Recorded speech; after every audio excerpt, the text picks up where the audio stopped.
O mosteiro ele pode ser considerado um celeiro de arte e cultura e impossível desligá-lo da cidade de São Paulo, principalmente do centro histórico de São Paulo. A presença beneditina aqui já tem 427 anos.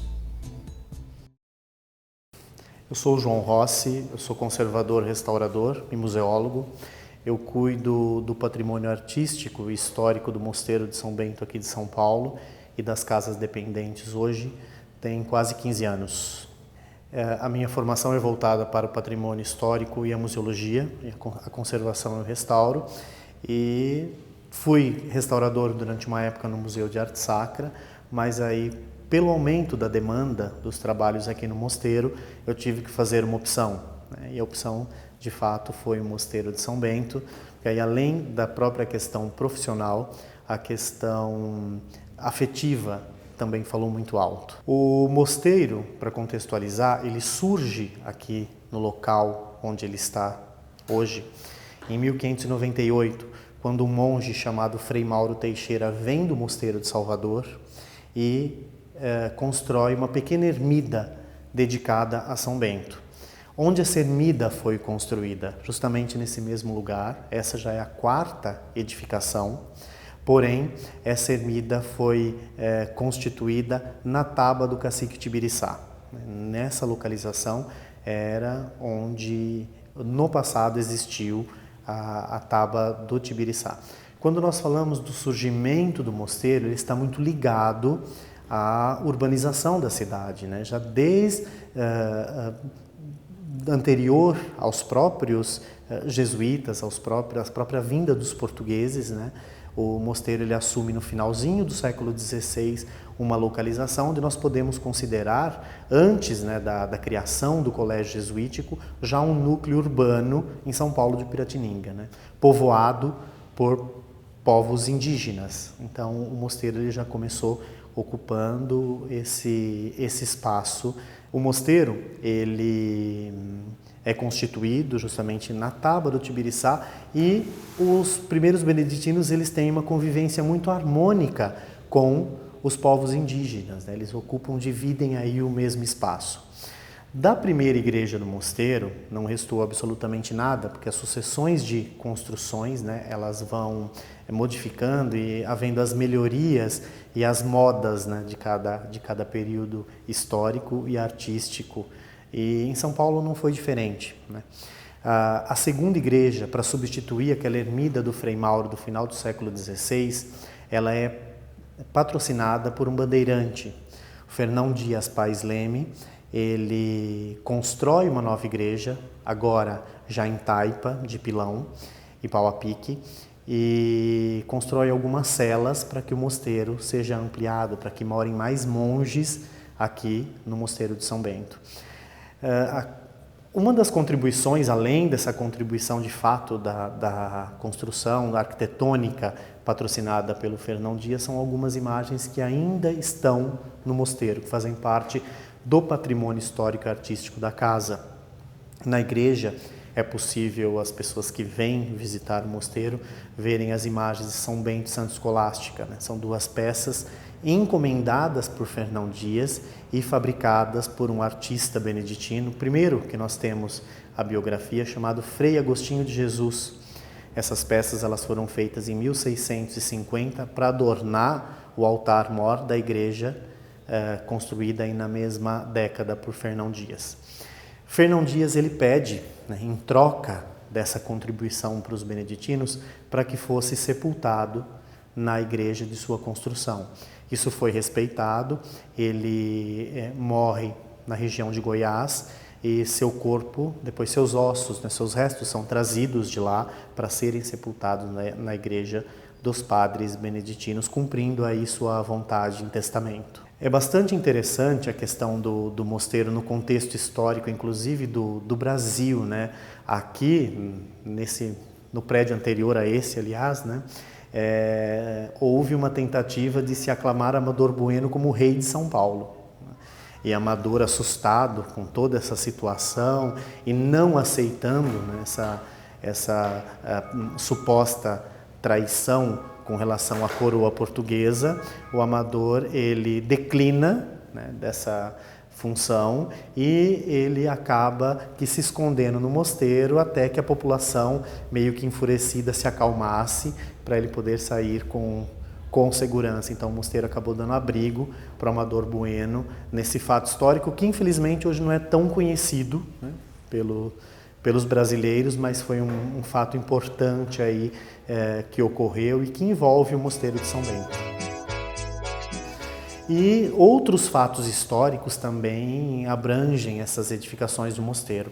Uma edificação religiosa, como o Mosteiro de São Bento, é bastante interessante porque elas acabam criando lendas no imaginário das pessoas, né? Toda a questão que envolve edificações antigas, edificações tombadas, ainda mais quando existe uma edificação onde ininterruptamente é a única igreja, o único complexo da cidade que desde a sua fundação nunca deixou de exercer a mesma função e está localizado no mesmo lugar. Mesmo nós já estamos na quarta reconstrução, né? Mas ela ocupa aí o mesmo lugar. Então, os beneditinos eles sempre tiveram e continuam tendo esse respeito e esse elo forte com a história de São Paulo e com a história do Brasil. Já nessa edificação mais recente, que é uma edificação de 10 a 12 e a decoração de 14 a 22, é interessante que, imagina, uma igreja e um mosteiro que é dedicado em 22, em 1924 existe uma revolução tenentista que destrói grande parte do centro da cidade de São Paulo. O mosteiro, inclusive, ele foi bombardeado. O abade da época, que é o construtor desse mosteiro, um alemão chamado Miguel Kruse, ele retira todos os monges do mosteiro, manda os monges para uma casa de campo de férias que o mosteiro possuía, para que os monges ficassem em segurança, mas ele e o prior permanecem na casa para defender a casa que ele acabou com muito sacrifício construindo, né? O mosteiro ele foi bombardeado, até hoje é possível nós vermos nas paredes laterais da edificação onde fica o colégio as marcas de bala, elas nunca foram tiradas da parede da edificação e mesmo agora num futuro próximo, né, um restauro que vai acontecer nessas paredes, essas marcas já estão mapeadas para que elas sejam preservadas. São testemunhos de um fato histórico que representa a importância de São Paulo e a grandeza de São Paulo com relação a todo o país. Para a gente entender um pouco da questão dessa última edificação, é interessante a gente voltar no primeiro reinado, né? Dom Pedro I, ele ordena o fechamento dos noviciados em todo o Brasil. O que isso significa? As ordens, elas tinham muito poder aquisitivo e muita influência política também. Então, com o fechamento dos noviciados, tanto os franciscanos, os carmelitas e os beneditinos acabaram sofrendo o envelhecimento da ordem. Então, você não tem noviços, não entram jovens para a ordem, os monges mais velhos eles vão morrendo até essas ordens serem extintas. E aqui no Brasil foi exatamente isso que aconteceu com algumas dessas ordens, né? Os beneditinos não chegaram à extinção, mas em 1889 moravam nesse mosteiro apenas o velho abade e um funcionário. Todos os outros já tinham morrido. Com a proclamação da República, essa lei imperial ela cessa. E aí, mas como que nós vamos repovoar, como que nós vamos trazer gente, né, para o mosteiro? O Papa Leão XIII, ele pede para que alguns mosteiros da Europa ajudem, né, mosteiros e outras ordens a repovoar os mosteiros brasileiros. Para os beneditinos foram escolhidos os monges alemães de Boiron. Esses monges eles vêm para o Brasil, eles assumem simultaneamente Salvador, Olinda, Rio de Janeiro e São Paulo. Pela falta de manutenção da igreja do século XVIII, pelo fato de somente o abade e um funcionário estarem morando na casa, que depois esse abade também falece, o mosteiro estava praticamente em ruínas. Então os alemães eles chegam numa edificação precária. Foram consultados alguns engenheiros para ver a situação da própria igreja, porque a ideia era preservar essa igreja, mas com os laudos condenando essa edificação, foi decidido então construir uma nova igreja. Para a construção da igreja é convidado um arquiteto professor da Universidade de Munique.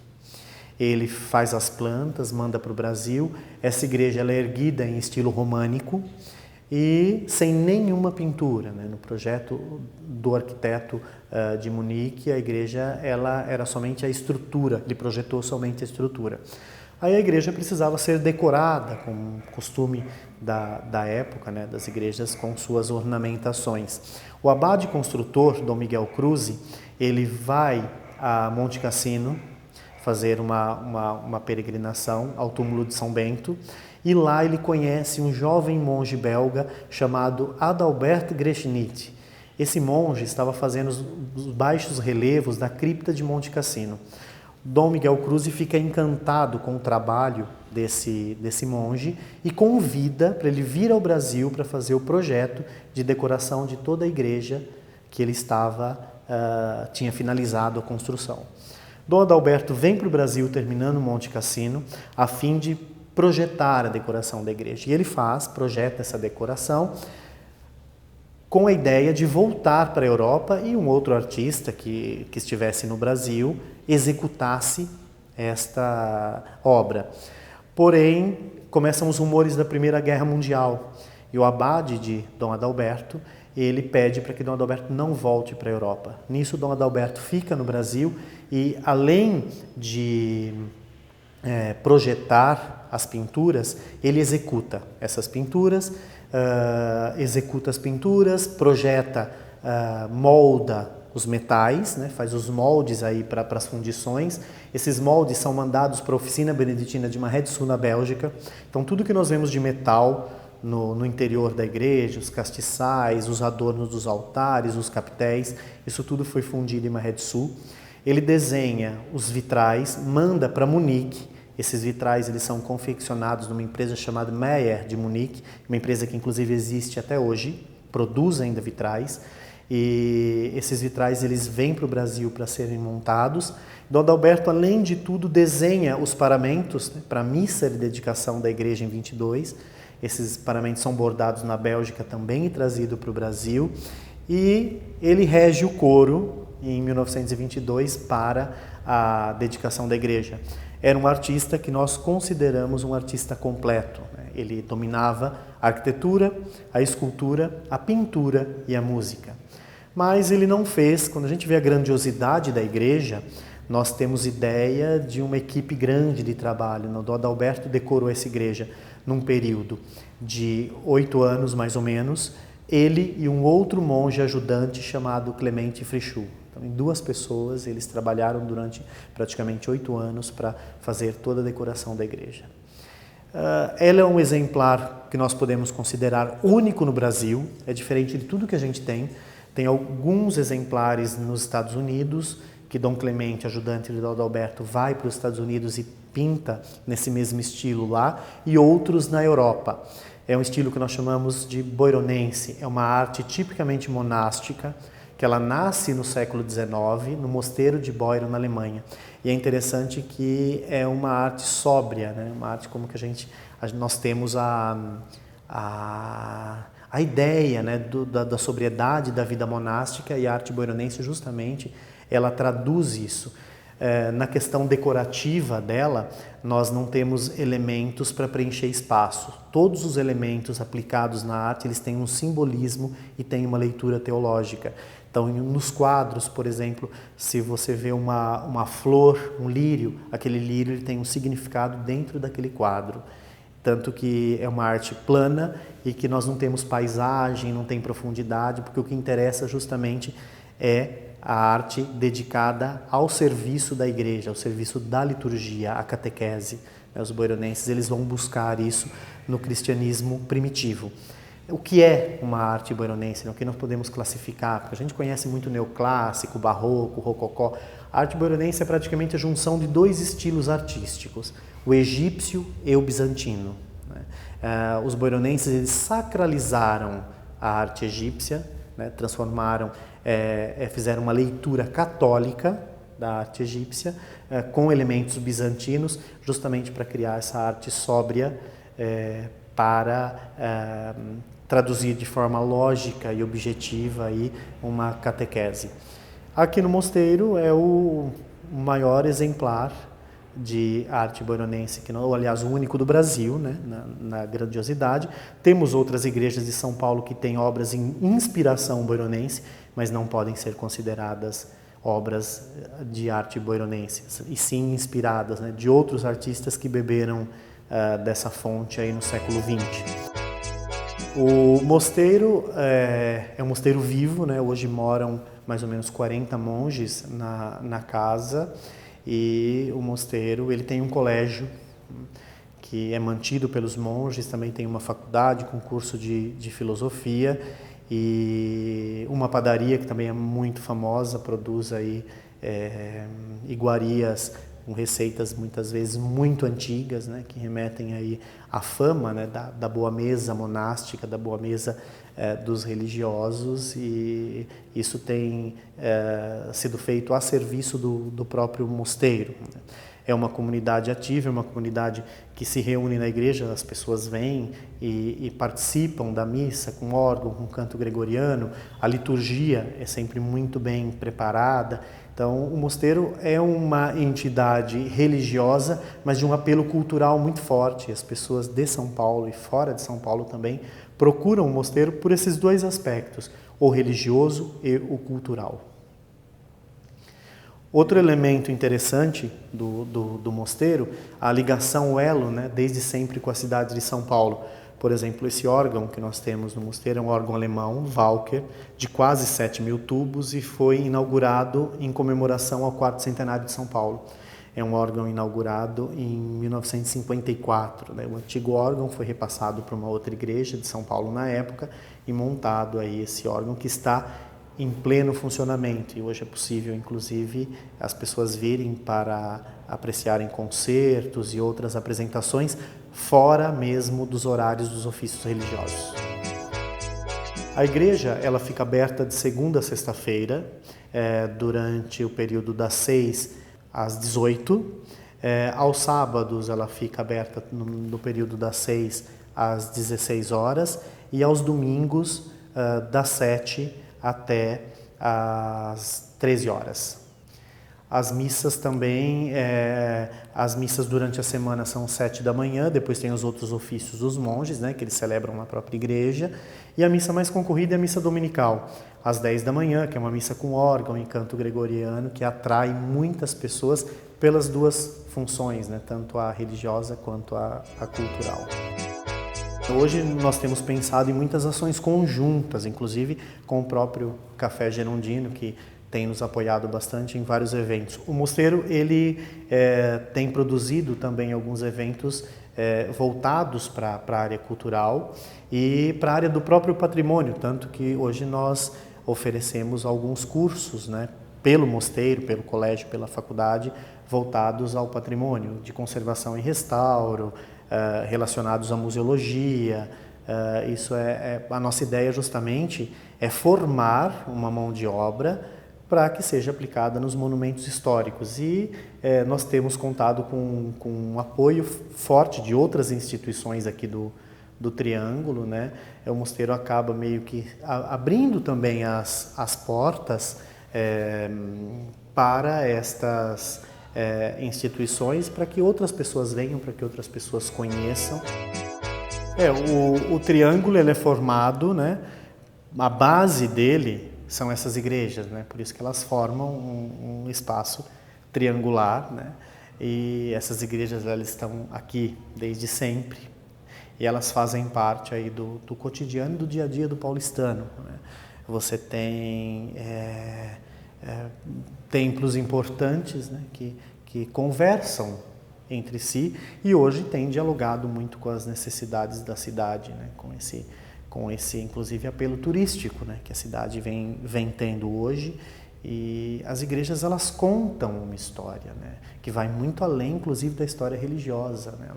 Ela consegue fazer esse misto, né, do religioso e do cultural. A igreja traduz costumes de época, né? No mosteiro, essa construção já é século XX, mas depois a gente vai até a Igreja do Carmo, da Ordem Terceira, o mesmo Santo Antônio, são igrejas do século XVIII, Santo Antônio até do século XVII, parte dela, e pela arquitetura, pela decoração interna, a gente consegue, de fato, traçar mais ou menos o perfil e os costumes do cidadão de várias épocas diferentes. E São Paulo, o triângulo é interessante justamente por conta disso.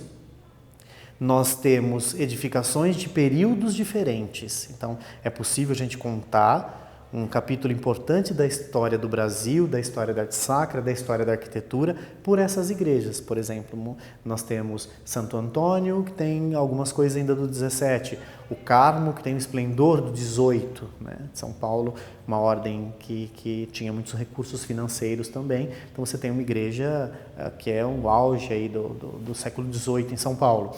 Aí você tem o mosteiro, que traduz já muito da questão da imigração, né?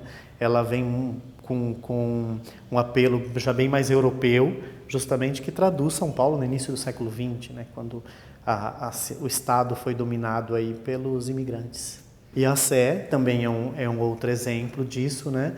Que é uma igreja que ela a construção da Sé, de fato, ela foi encorajada pela construção do mosteiro de São Bento.